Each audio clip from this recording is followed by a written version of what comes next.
Oke, kemudian kita akan masuk pada materi PPHI atau penyelesaian perselisihan hubungan industrial. Nah, itu diatur dalam Undang-Undang Nomor 2 Tahun 2004 tentang penyelesaian perselisihan hubungan industrial. Apa sih PPHI itu? Nah, PPHI itu adalah perbedaan pendapat yang mengakibatkan pertentangan antara pekerja atau serikat pekerja dengan pengusaha atau perusahaan. Nah, itu PPHI.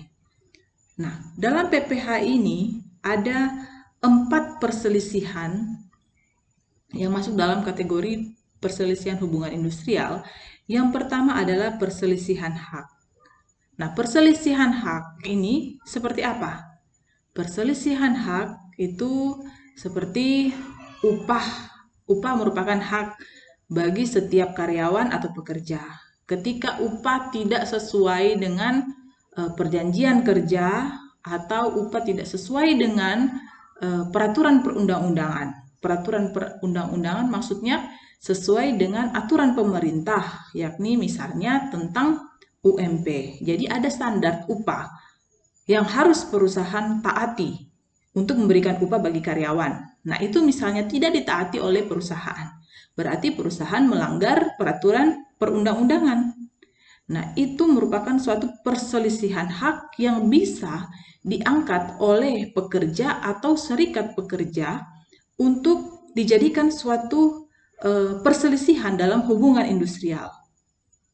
Kemudian, yang kedua, pertama perselisihan hak, kemudian kedua perselisihan kepentingan. Nah, apa itu perselisihan kepentingan? Nah, perselisihan kepentingan adalah tidak adanya kesesuaian pendapat mengenai pembuatan atau perubahan syarat-syarat kerja yang ditetapkan pada perjanjian kerja.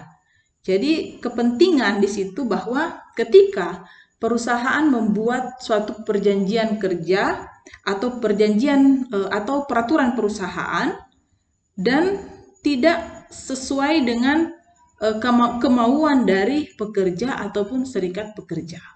Misalnya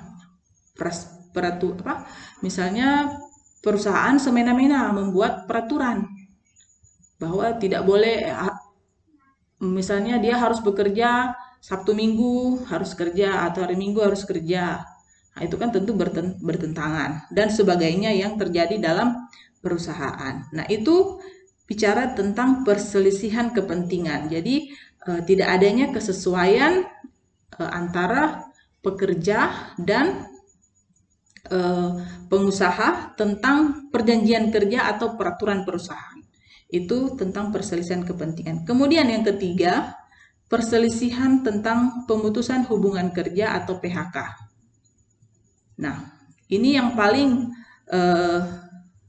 banyak diangkat dalam PPHI tentang perselisihan hubungan kerja, PHK.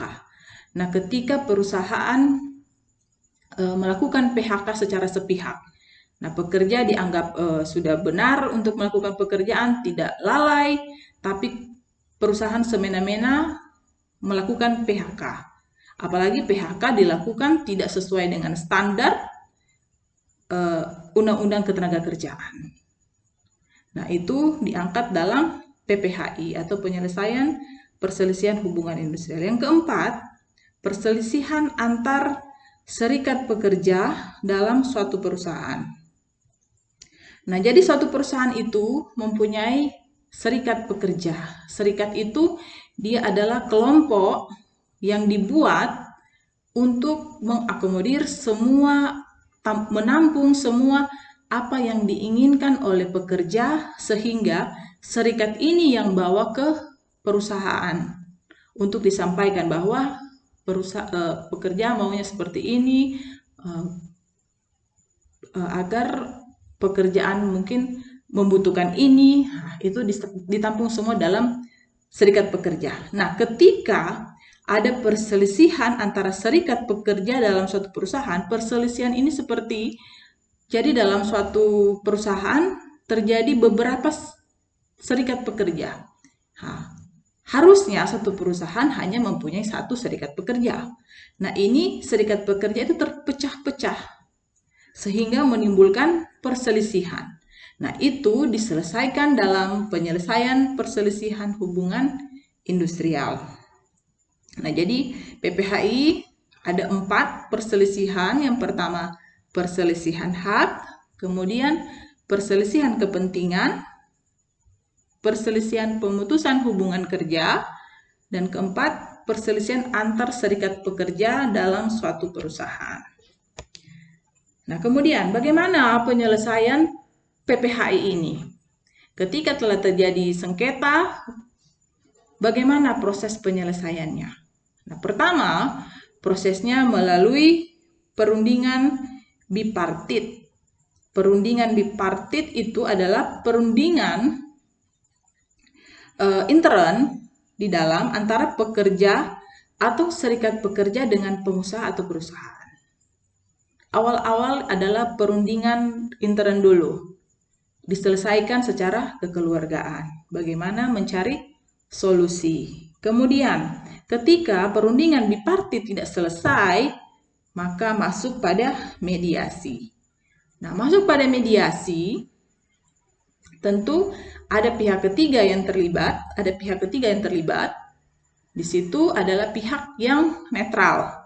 Nah, netral dalam hal dia juga mengerti tentang PPHI, mengerti tentang bagaimana menyelesaikan hubungan industrial ini, bukan orang sembarang yang dipanggil di pinggir jalan terus masuk dalam perundingan. Jadi mediasi yang dilakukan adalah biasanya memakai dari Disnaker, ya, Dinas Tenaga Kerja. Kemudian setelah mediasi, itu pun kalau tidak berhasil, maka dilakukan konsiliasi. Nah, di situ ada konsiliatornya yang memadahi itu. Seperti mediasi juga, tapi konsiliasi memakai seorang namanya konsiliator yang diatur oleh dalam PPHI. Ketika dalam konsiliasi juga tidak berhasil, di situ ada 2 jalur yang bisa ditempuh, lewat pengadilan maupun di luar pengadilan. Di luar pengadilan tadi sudah ditempuh lewat mediasi, konsiliasi, tapi ada satu lagi tingkatan yaitu arbitrase. Nah, arbitrase adalah penyelesaian sengketa di luar pengadilan. Nah, putusan dalam arbitrase adalah bersifat final. Tidak ada banding, kasasi, di situ adalah final. Biaya yang dikeluarkan tentu lebih, biaya waktu yang diperlukan di situ tentu lebih mudah dalam perkara arbitrase.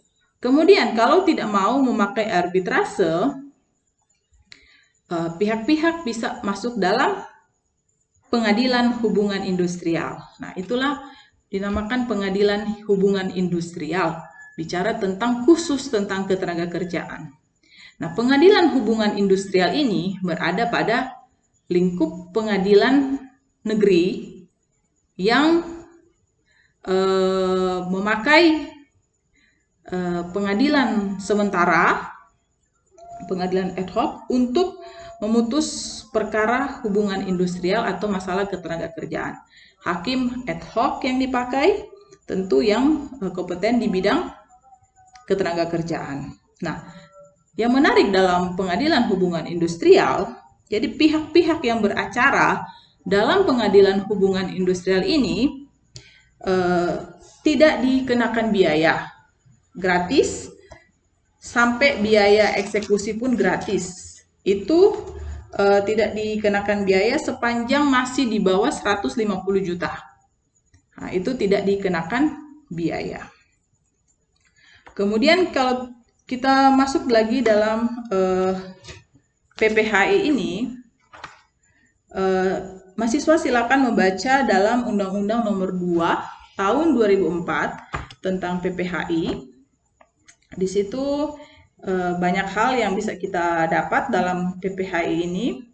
Bagaimana solusi win-win solution yang diambil ketika terjadi sengketa antara pekerja dan pengusaha atau serikat pekerja dengan perusahaan. Nah, seperti itu. Itu yang menyangkut PPHI. Mohon maaf, saya belum bisa memberikan kuliah tatap muka, hanya lewat video ini dulu. Soalnya di tempat saya memang jaringannya sangat tidak baik untuk Google Meet. Saya mohon maaf kepada rekan-rekan mahasiswa yang selama ini mungkin saya hanya memberikan kuliah lewat tugas. Tapi dalam perkuliahan saya memang penilaian tugas itu sangat penting. Saya berharap mahasiswa bisa membuat tugas yang saya berikan. Karena memang kondisi saat ini daring, kita hanya bertemu lewat Google Meet, itu juga jarang. Jadi penilaian tertinggi atau terbesar lewat tugas. Jadi saya tekankan lagi, kenapa saya bilang harus tugas? Pertama, memang nilai UAS itu tertinggi. Tapi ketika nilai UAS Anda itu rendah, saya mempatokannya di tugas. Saya mengambil tugas Anda yang dibuat secara baik untuk dijadikan nilai yang baik dalam hasil akhir. Seperti itu. Nah, saya berharap tugas yang dibuat juga jangan asal-asalan. Tugas yang baik dibuat agar mendapatkan nilai yang baik. Saya berharap kelas hukum ketenagakerjaan mendapatkan semua hasil yang baik. Nah, ada tugas juga dari saya sebagai penutup. Silakan kalian mencari minimal 5 perbandingan antara Undang-Undang Cipta Kerja dan Undang-Undang 13 tahun 2003. Atau begini, kalian cari apa yang dirubah dari Undang-Undang 13 tahun 2003 ke Undang-Undang Cipta Kerja. Minimal 5 aja. Itu tolong ditulis tangan dan dikirim WA ke saya. Batas pengumpulan minggu depan ya. Batas pengumpulan minggu depan jam mata kuliah saya. Nah, jadi tolong dibuat tugasnya dikumpul paling terlambat minggu depan jam mata kuliah saya. Tugasnya Anda menulis minimal 5 apa yang pasal-pasal mana yang Undang-Undang 13 dan Undang-Undang Cipta Kerja ganti gitu. Misalnya ada tentang pasal berapa yang dirubah, Undang-Undang Cipta Kerja merubah Undang-Undang 13 misalnya pasal sekian. Nah, itu kalian tulis. Ada banyak pasal-pasal yang dirubah, tolong hanya 5 aja minimal, bisa lebih. Itu ditulis tangan. Jadi tulisnya Undang-Undang 13 tahun 2003 pasal sekian apa, kemudian Undang-Undang Cipta Kerja pasal yang tadi itu pasal berapa, dirubahnya seperti apa. Seperti itu isinya. Nah, itu ditulis tangan minimal 5 pasal yang dirubah, kemudian difoto, dikirim WA ke saya. Oke, itu aja dari saya untuk perkuliahan pada sore hari ini. Terima kasih untuk video ini. Oke, selamat malam.